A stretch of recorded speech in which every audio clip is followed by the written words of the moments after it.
Pornography याचा अर्थ लैंगिकता नाही, हा एक प्रकारचा आजार आहे जो तुम्ही विकसित करताय। ओह, यात काय वाईट आहे सद्गुरू? हेच वाईट आहे। तुमच्या आया, तुमच्या बहिणी आणि इतर प्रत्येक स्त्री जी तुमच्या आसपास आहे, तुम्ही त्यांना वस्तूच्या पातळीवर नेऊन ठेवताय।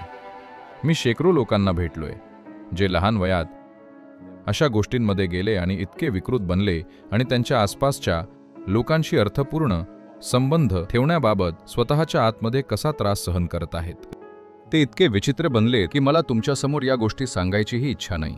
त्यांनी सांगितलं की खूप लहान असताना या गोष्टींच्या अधीन गेल्यामुळे ते कशा प्रकारच्या गोष्टीतून जात आहेत। मग मी यातून सुटका कशी करून घेऊ? ते सोडून द्यायची गरज नाही, फक्त तिथं जायचं नाही इतकंच। सोडून देण्यासारखं काय आहे? ते इथं घडतंय का?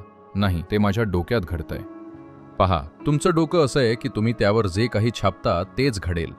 हे तुमच्या डोक्याचं स्वरूप आहे। मी तुम्हा सर्वांना सांगत नाहीये की तुम्ही सर्वजण ब्रह्मचारी व्हा आणि कुठेतरी जा। नाही, ते फक्त काही लोकांसाठी आहे ज्यांच्याकडे ते करण्याची क्षमता आहे। पण तुम्ही तुमचं जीवन प्रतिष्ठेनं घालवलं पाहिजे। तर ही नैतिकता नाही, तुम्ही मानसिकदृष्ट्या आजारी होत चाललाय। तुम्ही काहीतरी विचित्र पाहता आणि म्हणता मित्रांमध्ये असा विचार करू नका की तुम्ही काहीतरी महान करताय। तुम्ही शक्य तितकं मूर्खपणाचं काम करताय। जर तुम्हाला माझा मुद्दा समजत नसेल तर जी काही पॉर्नोग्राफी तिथं घडत आहे त्यातल्या स्त्रीवर तुमच्या आईचा चेहरा ठेवा। मला वाटतं की तुम्हाला मुद्दा समजेल।